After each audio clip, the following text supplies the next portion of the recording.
तो दोस्तों, आज का वीडियो थोड़ा अलग टॉपिक पर होने वाला है। तो जैसा कि आप लोगों को पता है कि अभी थोड़े टाइम पहले 10th और 12th के बोर्ड खत्म हुए हैं, तो अभी सब लोग यही सोच रहे होंगे कि हमें क्या करना चाहिए, कौन सी स्ट्रीम सिलेक्ट करनी चाहिए या फिर कौन सी कॉलेज सिलेक्ट करनी चाहिए। तो उसी टाइम पे आते हैं कुछ लोग जो आपको एक ही बात बोलेंगे कि अच्छे से पास हो जाओ, बाद में तुम्हें एक एमएनसी में जॉब मिलेगी और फिर तुम्हारी लाइफ सेट। तो पहले मैं बात करूंगा उन लोगों पे जो हर साल 10th और 12th के बोर्ड के बाद ज्ञान देने आ जाते हैं। नहीं, मैं रिलेटिव्स की बात नहीं कर रहा हूं, मैं बात कर रहा हूं करियर गाइडेंस देने वालों की, जिनका खुद का करियर ज्ञान देते ही चल रहा है। देखो, मैं इस वीडियो में हर करियर गाइडेंस देने वालों की बात नहीं कर रहा हूं, मैं बात कर रहा हूं उन लोगों की जो अभी भी वही पुरानी मेंटालिटी में जी रहे हैं कि अगर लाइफ में तुम्हें कुछ करना है तो तुम्हें वही घिसा पीटा एजुकेशन पाथ फॉलो करना होगा, उसके बाद तुम्हें एक 9 to 5 जॉब लेनी होगी, बाद में तुम्हारी लाइफ सेट हो जाएगी और तुम वही 9 to 5 करते करते अपनी लाइफ को दी एंड कर दोगे।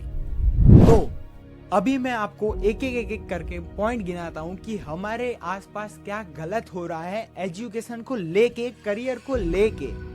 और ये वीडियो सिर्फ स्टूडेंट के लिए नहीं है, ये वीडियो पेरेंट्स भी देख सकते हैं। आप घर पे टीवी पे भी लगाओ, इसमें कोई गालियां नहीं दी है, कोई ऐसे अब्यूजिव वर्ड्स यूज नहीं हुए है, बस सिर्फ सच्चाई सुनाई है। अगर किसी को सच्चाई डाइजेस्ट नहीं होती तो वो डाइजेशन की गोली खा लो या फिर सोडा पी लो, पर ये वीडियो पूरा देखना क्योंकि ये जरूरी है।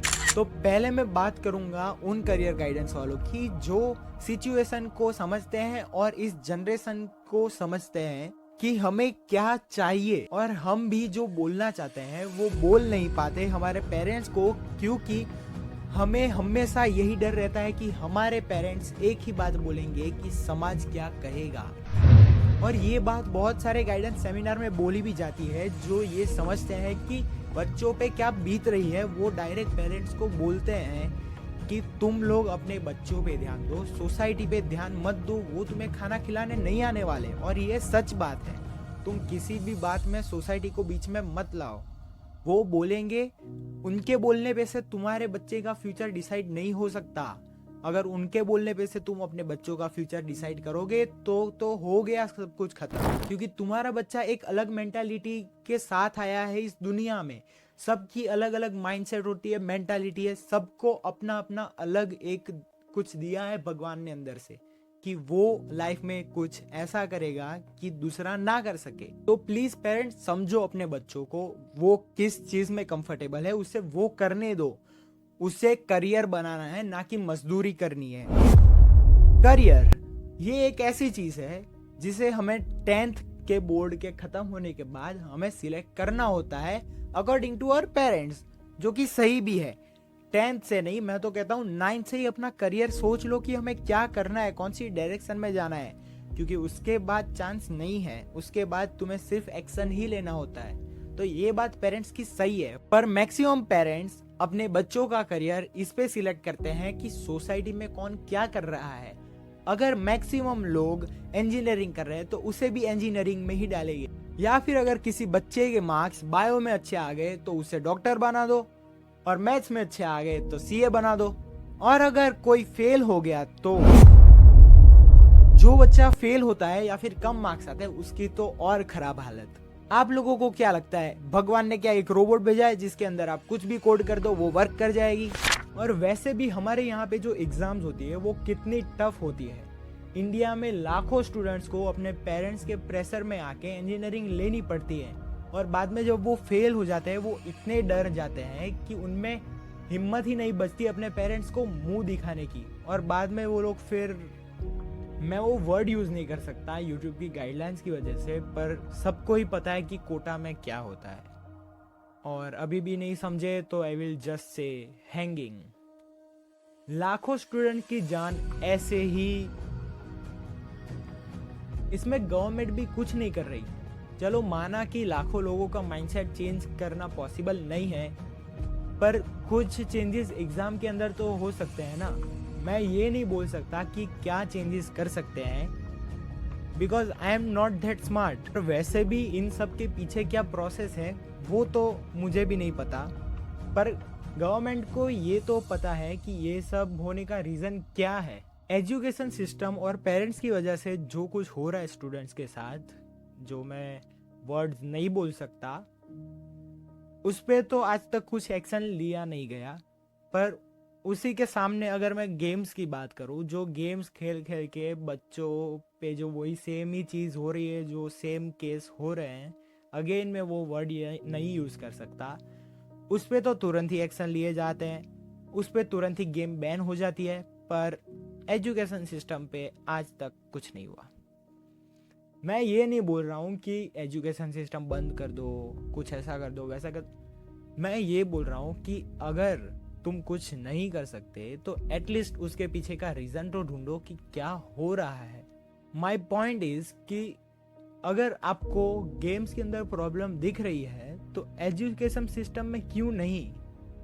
Because the numbers of case have vast difference. ज़्यादा केस स्टूडेंट्स के हैं, ना कि गेम खेलने वालों के। आई नो थोड़ा आउट ऑफ टॉपिक जा रहा हूं, पर यह बात करनी ज़रूरी थी। और पेरेंट्स, क्या आप भी यही चाहते हैं कि आपका बच्चा भी डिप्रेशन में चले जाए? अपने बच्चों को समझो कि वो किस चीज़ में स्मार्ट है, और वो किसी ना किसी चीज़ में तो स्मार्ट होगा ही। ऐसा पॉसिबल ही नहीं है कि आज के टाइम में कोई भी बच्चा डम हो। कुछ ना कुछ हिडन टैलेंट तो होगा ही उसके अंदर, आपको बस पहचानना है उसका टैलेंट। पहले तो हमारे पेरेंट्स, जो किसी भी दूसरे काम को काम मानते ही नहीं है, उसका सबसे बड़ा एग्जाम्पल है गेमिंग। इंडिया के हर घर के अंदर कोई ना कोई गेमिंग करता ही है, चाहे वो लड़का हो या फिर लड़की। अगर आपको ना पता हो तो मैं बता दूं कि गेमिंग के भी बहुत बड़े बड़े टूर्नामेंट होते हैं इंटरनेशनल लेवल पे, स्टेट और नेशनल लेवल पे तो होते ही है। और अगर आपको लगता है कि गेमिंग करके क्या ही कमा लेगा, तो मैं आपको बता दूं कि इंडिया में जो हर घर में क्रिकेट मैच देखा जाता है, उसका प्राइस पूल होता है उससे ज़्यादा स्पोर्ट्स का प्राइस पूल होता है। मैं आपको एग्जांपल दे दूं, पिछले साल की बात करते हैं, 2024 वर्ल्ड कप, जिसका प्राइस पूल था $11.25 मिलियन, यानी कि 96 करोड़ रुपीस प्लस 96 करोड़, उसके ऊपर जो भी जो नंबर होगा, पर आपको एक राउंड ऑफ डिजिट बताता हूं कि 96 करोड़ रुपीस। और 2024 ई स्पोर्ट्स चैंपियनशिप की बात करें, जिसके अंदर बहुत सारी गेम्स होती है और एक सिंगल प्राइस पूल होता है जो सिर्फ $70 मिलियन का होता है। $70 मिलियन यानी 600 करोड़ रुपए। ये तो बस एक ही एग्जांपल था, ऐसे बहुत सारे एग्जांपल है, पर मैं सारे यहाँ पे नहीं दिखा सकता वरना वीडियो लंबी हो जाएगी। ऐसे बहुत से करियर ऑप्शन है जो आप सिलेक्ट कर सकते हो। बस 9 to 5 ही नहीं करना होता, किसी भी कंपनी में ही नहीं लगना होता। दुनिया में बहुत सारे ऑप्शन है जो आप कर सकते हो। आप अकेले भी कर सकते हो, या फिर ऐसी बहुत सारी जॉब भी है जो आप कर सकते हो जो किसी ने सोची नहीं होगी। देखो, आप हमारे एजुकेशन सिस्टम का पाथवे फॉलो करके कुछ अच्छा कर सकते हो, उसमें कोई डाउट नहीं है। बट द कैच इज, हमारा जो एजुकेशन सिस्टम है वो बहुत पीछे है। देखो, अभी कंक्लूजन पे आता है कि आखिरकार हमें करना क्या होगा। और ये बात खास करके पेरेंट्स के लिए भी हो सकता है। ध्यान से सुनो आप लोग। पहले तो आप अपने बच्चों का फिजियोमेट्रिक टेस्ट कराओ, ताकि उससे आपको पता चले कि आपका बच्चा कितना स्मार्ट है, कौन सी चीज में स्मार्ट है। और उसे खुद को भी टाइम दो कि वो खुद को समझे, वो खुद को जाने कि वो क्या कर सकता है, कौन सी चीज में वो स्मार्ट है। उसे 10 अलग अलग चीज करने दो, उसे वीडियो बनाने दो, उसे गेम खेलने दो। वो पूरे दिन गेम खेलना है तो खेलने दो, पर अगर वो पूरे दिन गेम खेलने के बाद भी गेम के अंदर हारता है तो उसे डांटो। जैसे कि आप पढ़ाई में डांटते हो कि इतने साल पढ़ाई किया फिर भी तुझे कुछ नहीं आता, वैसे ही आप गेम के अंदर भी डांटो। वो भी एक चीज है जिससे उसको मोटिवेशन मिलेगा। डांटो मतलब ऐसा नहीं कि उसे नहीं करना है, उसे सिर्फ बोलना है, और गुस्से से भी नहीं, उसे सिर्फ ऐसे बोलना है कि तू ठीक से खेल, तू और मेहनत करके खेल। ऐसा नहीं बोलना कि क्या तू करेगा, तेरे को ये खेलने को दिया फिर भी तू ऐसा ऐसा नहीं। वो ही गलत चीज कर रहे हो आप लोग। उसको किसी भी बात में कंपेयर मत करो, या फिर उसे ऐसा मत कराओ कि आप लोग उसे टॉर्चर कर रहे हो। उसके दिमाग में वो ही आएगा कि इतनी मेहरबानी करने के बाद आपने उसको खेलने दिया, और फिर ऊपर से आप लोग बोल रहे हो कि तेरे से कुछ नहीं होगा, उसके दिमाग में वही चीज़ आएगी, वो मत करो। अगर वो पूरे दिन गेम खेलता है तो खेलने दो, अगर वो हारता है तो आप उसको बोलो कि और मेहनत कर, उसके अंदर मोटिवेशन आएगा कि हाँ पेरेंट्स भी इस चीज़ में साथ है। वो हर एक गेम जीतने के बाद आपके पास आएगा कि देखो मैं जीत गया। अगर वो सिंगिंग अच्छी करता है, उसका आवाज़ अच्छा है, वो ऐसे ही सॉन्ग गाते रहता है, तो आप उसको ये भी सजेशन दे सकते हो कि तू सिंगिंग में जा और प्रैक्टिस कर, म्यूजिक क्लास ज्वाइन कर। अगर वो वीडियो बनाता है तो उसे उसमें सपोर्ट करो, उसको वीडियो बनाने में पूरी फ्रीडम दो, क्योंकि यूट्यूब में बहुत सारी अलग अलग चीज़ें होती है जो सब ट्राई करने से क्या पता वो किस चीज़ में अच्छा आगे बढ़ जाए। अगर आपका बच्चा थोड़ा इंट्रोवर्ट है, जो ज़्यादा बोलता नहीं है, चुप चुप सा रहता है, किसी के सामने आने से भी शर्माता है, तो उसे आप फोर्स करो कि तू वीडियो बना।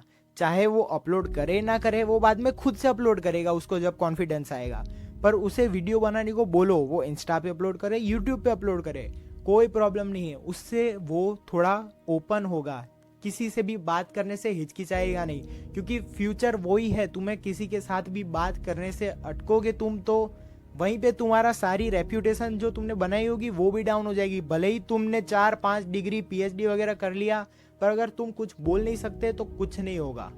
अगर आपका बच्चा कुछ ना कुछ क्रिएटिव कर रहा है, अगर वो पूरी सोसाइटी से, पूरे समाज से, पूरी दुनिया से कुछ अलग कर रहा है, तो उसे करने दो।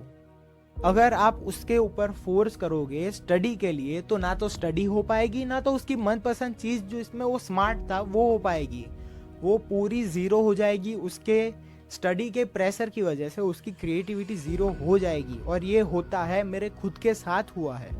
देखो, अगर वीडियो के एंड तक आपको ऐसा लग रहा है कि ये कुछ भी बोल रहा है और मैं कैसे मान लूं, तो मैं ये बता दूं, मैं अपने मन से नहीं बोल रहा हूँ, ये मैंने एक्सपीरियंस किया है, तब जाके मैं आप लोगों को ये बोल सकता हूँ और इतना ओपनली बोल सकता हूँ, क्योंकि ये सब कुछ मैंने एक्सपीरियंस किया है। ये सब कुछ बना के नहीं बोल सकता मैं, ये सारी फीलिंग्स है। और अगर आपको प्रूफ चाहिए, और अगर आपको जानना है कि मेरे साथ क्या क्या हुआ है, खास करके स्टूडेंट्स या फिर बच्चे जो भी मेरी ऑडियंस है, उनको लगेगा कि मुझे जानना है कि इनके साथ क्या हुआ है, तो वो खुद से रिलेट कर पाएंगे और एक अटैचमेंट बिल्ड कर पाएंगे, ताकि आप लोग मुझे ऐसे कुछ भी पूछ सको कि जहाँ पे आप अटक चुके हो इस पॉइंट पे, उस पे भी मैं वीडियो बना सकता हूँ, क्योंकि मैंने सब कुछ रियलाइज़ किया, मैंने सब कुछ एक्सपीरियंस किया, मैंने एक्सपीरियंस से ये वीडियो बनाया है कि मेरे साथ जो भी हुआ है वो आगे ना बढ़े। और सोसाइटी को ये समझने की ज़रूरत है कि जो पहले से चलता आ रहा है उसको आगे ना ले जाए, कोई नए तौर तरीके बनाओ। तो अगर आप लोगों को जानना है कि मेरे साथ क्या क्या हुआ था, मैंने क्या एक्सपीरियंस किया है, तो मैं उस पर स्टोरी टाइम वीडियो बनाऊंगा। उसके लिए आप लोगों को कमेंट करना होगा कमेंट सेक्शन में इस वीडियो के। तो जाओ जल्दी कमेंट करो कि मुझे स्टोरी जाननी है, या फिर स्टोरी टाइम वीडियो कमेंट कर सकते हो तुम लोग, ताकि आप लोगों को मेरी स्टोरी पता चले और आप लोगों भी कुछ सीखे। अगर मैंने कुछ गलती की हो तो आप उसको सुधारें, या फिर आप अपने आप से ही खुद को बिल्ड करें। मेरी स्टोरी के बेस पे आप बिल्ड कर सकते हो अपने आप को। तो आज के वीडियो के लिए इतना ही, मिलता है किसी और वीडियो में, और ऑल द बेस्ट। अगर कोई भी कॉलेज या फिर कुछ भी करने वाला उन लोगों के लिए ऑल द बेस्ट। अपना ध्यान रखना, और ज़्यादा डिप्रेशन स्ट्रेस वगैरह कुछ मत लेना, ये सिर्फ एक एजुकेशन सिस्टम का पार्ट है। इससे तुम्हारी लाइफ डिसाइड नहीं होगी। तुम किसी भी पॉइंट पे अपने आप को टर्न कर सकते हो, बस ये ध्यान रखना कि बिफोर 20 साल के पहले तुम्हें अपने आप को चेंज करना होगा। अगर तुम्हें चेंज करना है तो उसके बाद तुम्हारे पास नो चांस। तुम जो वे पे हो तुम्हें वही वे पे जाना होगा, भले बीच में कांटे आए, चाकू आए, कुछ भी आए, तुम्हें वही वे पे जाना होगा। यार एक तो मैंने ज़्यादा बोल दिया है, FIR ना हो जाए।